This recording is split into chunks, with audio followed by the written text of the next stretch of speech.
находиться в поезде, который следует пути. За это предусмотрено ограничение.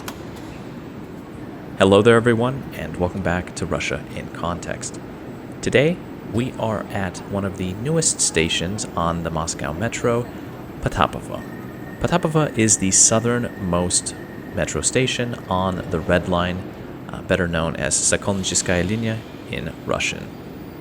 As I said, Potapovo is the southernmost station. It is actually 14 stations away on the Red Line to the south, and 14 stations, I might be off here, but I'm pretty sure 14 stations makes it the furthest station in general in terms of total number from the traditional ring line, the brown line on the Moscow Metro. As you can see in the video here, there are a lot of interesting features connected to this new station, Potapovo. We will get to those in just a little bit. When I said that this was one of the newest stations, I wasn't kidding. The station itself opened on the 5th of September, 2024, if you're watching this in the future. Anyway, as I said, before we take a closer look at what is here inside the metro station, let's take a look outside at the exterior. So this is the new metro Potapovo from outside, the exterior. As you can see, it has a very unusual form and unusual design. Unfortunately, we can't see it all that well because of the, I guess, off-ramp here. But from what you can see, it's, I guess, modern? I'm not really sure. The exterior, it's maybe a little bit hard to see from here. Inside a little bit, I'll be able to point it out better, is made up of these perforated metal sheets. And the idea of the design was to create a sense of motion. In fact, kind of the ongoing, or the main concept behind the station was of motion and momentum in the development of Moscow. Now, a lot of people have said it reminds them of a spaceship or a whale. I'll be completely honest, I don't really see that. I suppose there is maybe something aquatic here, but I would not say a whale. If anything, it looks more like a sea snake, personally.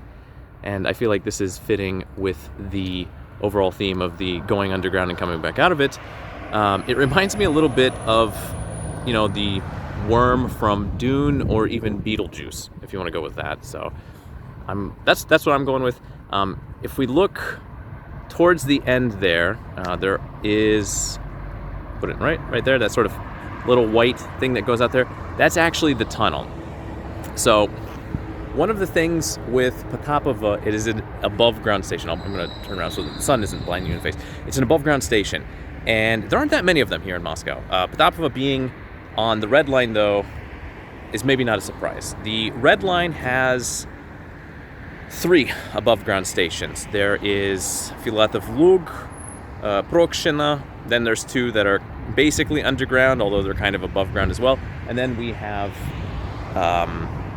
Potapovo here behind us. Almost forgot the name for a second.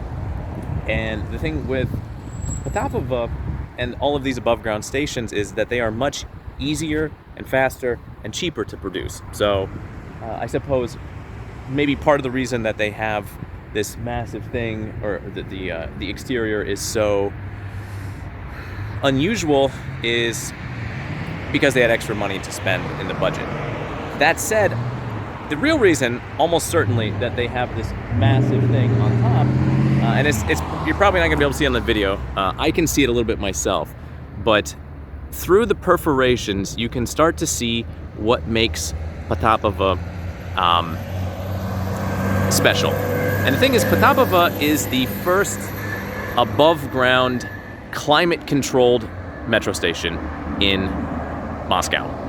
And what that means is in the summertime, it's got air conditioning, and in the wintertime, it is heated to a certain degree. Obviously, with the glass paneling, that makes it a little bit more difficult, but it's still heated. It's going to be warmer than other platforms on the above-ground metro. Now, my guess would be, and I don't know, this is a chicken and egg type situation, right? Which one comes first?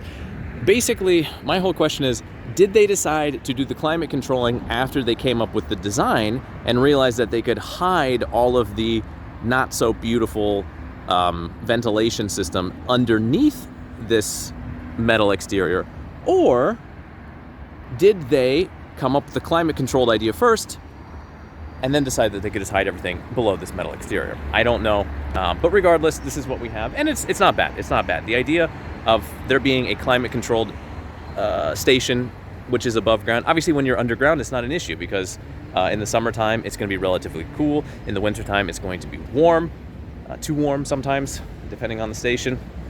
But when you have the above ground stations, obviously that's more of an issue, just because I haven't been to Filatov when it's been terribly cold, but I can imagine that it's not super comfortable. Although, again, realistically, you're going to be coming to the station in your coat.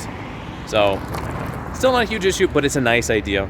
And the fact that they were able to do so while also giving it such kind of a modern design is not a bad thing. I do have one critique of the design, though.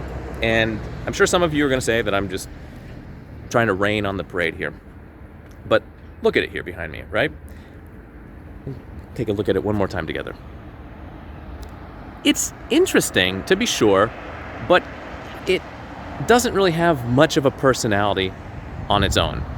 There are people who have said that it looks like it's been designed by artificial intelligence. Now, or AI, right? You know, those programs that everybody's using these days. I don't think that's the case, but I think that this is an example of a problem, in quotation marks, problem, that we're seeing again and again in Moscow, which is that there's this push for sort of cutting-edge, forward-thinking design, but it all kind of feels generic. So they're going for something really, really unique, but it's not really memorable, and ultimately it just feels like something else. This said, and I am going to put this up on the screen here, there have been some people who have mentioned that the design is also very similar to a project at, I think, Chapel Hill. I don't remember the name. I'll put it down here at the bottom of the screen. Basically in London by the Architectural Bureau, the Norman Foster group. And yeah, when you actually look at the two projects, you can see this one here, and you can see the one in London, and there are some similarities between the two. Now, is it a direct knockoff? I don't know. There's also been some talk that the interior, which we'll get to very soon here, also has a bit of a knockoff vibe from an old project for the Moscow Metro.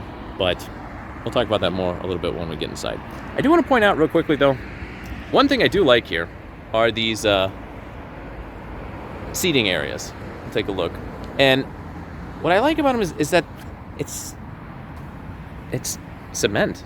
It's sort of smooth cement, which means it's not going to chip. It's not going to... It's gonna last a very long time. It looks nice. It's meant to last. And yeah, I appreciate that. I feel like a lot of times in Moscow, when they do stuff with, well, let's be real, like these plitki, these brick plates that we have, these things are going to chip and crack up, but the seating here is going to last for a long time. And you can actually see another bit of seating over here, which I do think is nice. I don't know how long it's going to last, how well it's going to last, because you can already see as we get close to it, I'll point it out, it's already showing signs of wear and tear. But we have these circular seating things, which are nice. And I'm going to show you what I'm talking about with the wear and tear. You can see the metal up here a little bit, maybe. Right, yeah, okay. It's hard for me to get up there. Anyway, if you can't see it, maybe if I get a little bit closer, it's already kind of not in the best condition. So this might need some repair work already in a year or two. Yeah, you can already see probably a better example right here. But those concrete slabs are going to be there for a while unless somebody takes a hammer to them.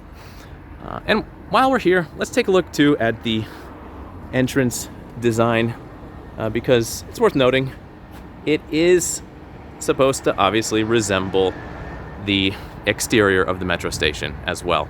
Now, obviously, it's a little bit different. It doesn't have the perforated look. It's got more of the corrugated metal look, which is, you know, not as pretty, but it's respectable. It's respectable that they tried to make everything look the same.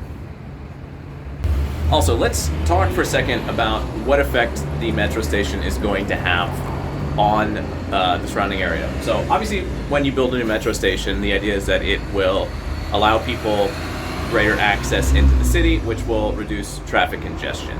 In fact, one of the projected benefits of this new metro station, Potapovo, is that it will reduce road traffic in this area by about 10%. For the time being, we'll talk about why that's a temporary thing. That said, it also will reduce the number of passengers on neighboring stations. So before Potapovo opened, people who lived in those buildings back there or in any of the other housing areas or housing complexes in this area, they would have had to travel either by bus to what is now Novomoskovskaya, which was then Kommunarka, but they changed the name because there's another common. Anyway, it doesn't matter. What is now Novomoskovskaya, that would have been one station they could have traveled to. They also could have traveled by bus to Buninskaya Line, which is on the Putovskaya Line, which would then take them to the orange or gray lines of the metro. Or they could just take a bus all the way kind of into the city and get off at Metro Teplý Stan, which is on the orange line of the metro. So before, people who lived in this area, they had 3 metros to choose from: the red line, the orange line, or Putovskaya Line, which is nobody cares about the Putovskaya Line. With the opening of Potapovo, everybody's really going to be using this metro station unless they have some specific need to be on the Putovskaya Line or they need to specifically go to Teplý Stan. What that means is those stations, what is now Novomoskovskaya, Buninskaya Line, and Teplý Stan, they are going to see their total number of passengers drop from anywhere, depending on the station, from 10% to 25%, which is kind of huge. It's kind of a big deal. And I'm gonna get up, we'll walk around a little bit.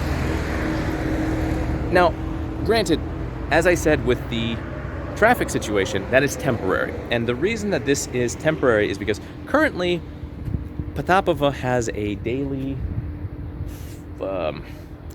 traffic count of about 20,000 people, 19,500 people. That is in 2024, what is this, September when it opened. Okay, the mayor's office is predicting that by 2030, that number is going to jump up to about 27,000, which is an increase of about 40%. So obviously, some of those people are going to go back to using those other metro stations for various reasons. Traffic congestion is going to go back up, but that's what happens. So right now, this is kind of a quiet station, but as you can tell from all of the development in this area, and I'm going to spin us around again one more time just so we can get a good look, we can see plenty of houses being built out that way, and we can see a very massive complex just right over here. I'm not sure if anybody's living here right yet. It does not look like it, and you can actually see even further back there, even more being built.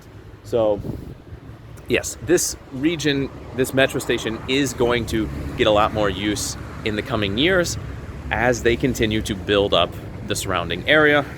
But that said, that's kind of what happens with every metro station. Starts out, any of the more modern metro stations, I should say, especially ones that are built outside of what we would traditionally consider Moscow. They're built in an area where there is very little housing, or the housing that is already there is still under construction, and then within 5 to 10 years after the metro opening, the number of people in that region is just like doubled or tripled. As we head back inside the metro to go take a look at the actual interior part of it, the actual platform, I want to actually take a look too at the details, the walkways leading into the metro, because that is also still part of the overall experience. And I have seen some critiques about this online, mainly that it's maybe not as well done as it could be. Now, we can probably write part of that off to the fact that it's kind of clear, and you'll see this in a second yourself, that the finishing work is not fully finished yet. So, but we'll still take a look at what we have here readily available as we go in. So, the first thing you'll notice is we have these kind of arched ceilings, a little bit different from the main platform, which you'll see in a little bit, but We have the name of the station right there, Potapovo, kind of etched into this, not sure what that is, if it's cement, but it's got a nice look to it. And then take a look. I think this is kind of what they're talking about. The seams, I know this is nitpicking, but I feel like this probably needs to be cleaned off a little bit, which I hope it will be. Like I said, it's pretty obvious that some of the details here are not fully finished. We can sort of see up there a tiny piece of wood still wedged in to the I-beam. So let's keep going. Take a look at what else we've got down here.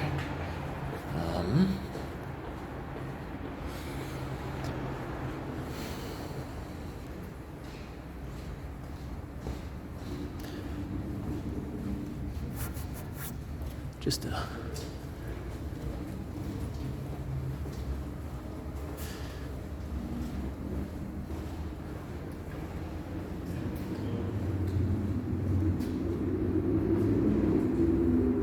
as we can see, the ceiling is perforated metal paneling, just to hide the guts of the electrical systems and all of that.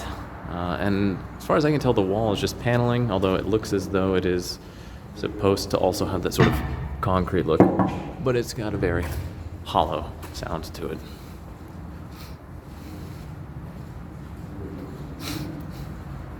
Now, I've seen some people asking questions about this in the past on other videos.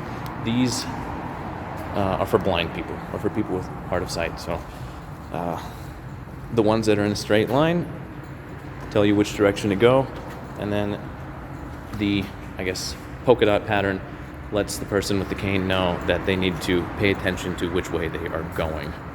But it's an entire system. They've actually put these, and you can see they run all the way back down that way at all intersections. It's actually a very nice thing that they've done around the city. They started doing it prior to the lead up of the World Cup. That was when they first started appearing, and back then there was a lot of scandal with them because they would put, the people who put them in the ground didn't actually know what they were for, and so they would kind of be all over the place. But as you can see here, they've clearly, right before the stairs, they let people know that there's potentially a dangerous thing there.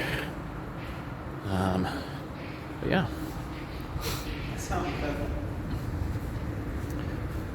Okay, so from here, we are over the highway here, the Sokolnicheskaya Line, which is the ugliest name possible that they could have chosen for it, but you know, classic bureaucratic naming system. Pretty standard, don't really have anything much to say.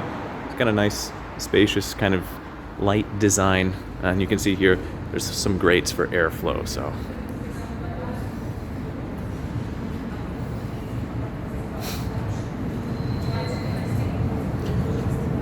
Got the obligatory military contract advertising on the ticket booths, and then yeah, let's go back inside. Entering into the metro, we pass through the metal detectors as are always present. This woman here, she will sometimes scan people's bags, but since I was not carrying a bag, she did not stop me. On the ceiling above here, you can see many rows of recessed lighting.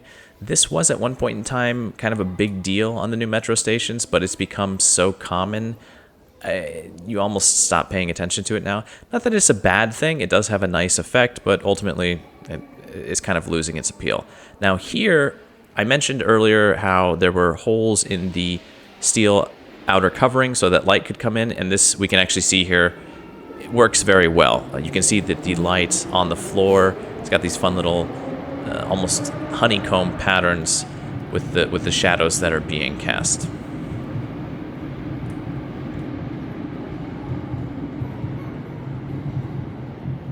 Coming into, I guess, what we might call the lobby area, here we have the window to the police. Don't want to film them. Moving along.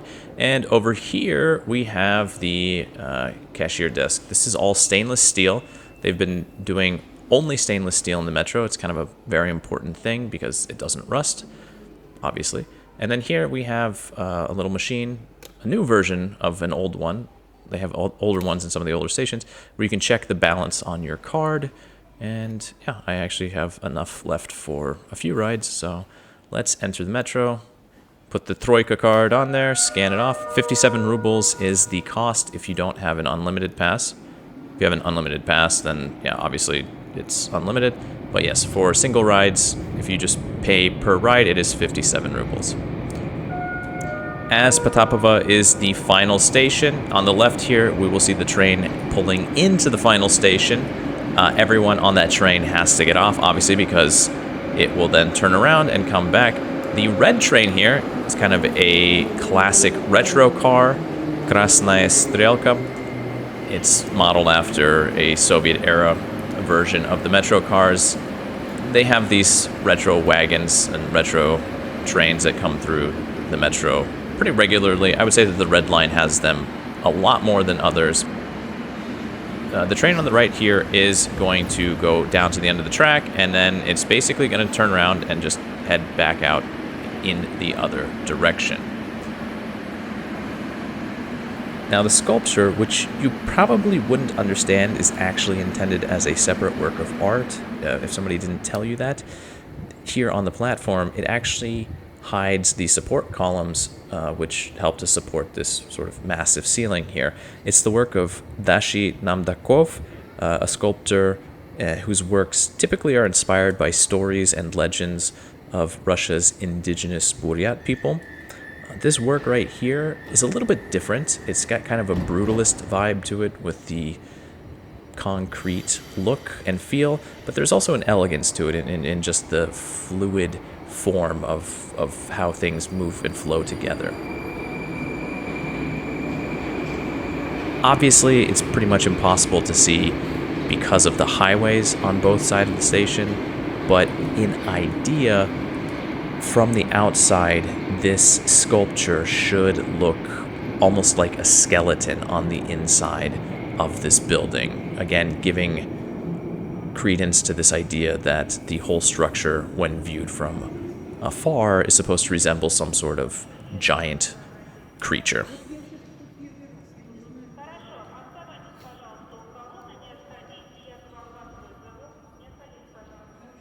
A small critique about the statue would be that the seams on it do not appear to be very even. I'm not entirely sure if that's intentional or if that's just, again, maybe not the best work, and that will be something that they come back to later.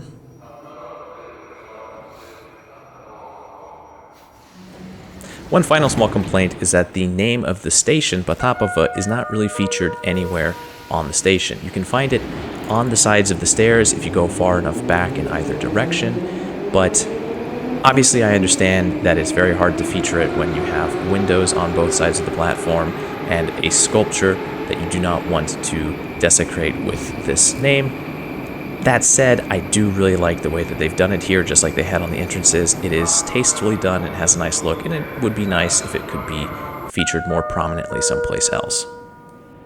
I hope you enjoyed this tour of the Potapovo metro station. It really is a wonder for various reasons, whether it be the unusual exterior, the fact it's above ground and climate controlled, or just the almost alien sculpture which dominates the station's platform. The metro is one of a few places here in Moscow where adventurous architectural choices are still being made, and I hope we will have more experimental forms and designs in the future.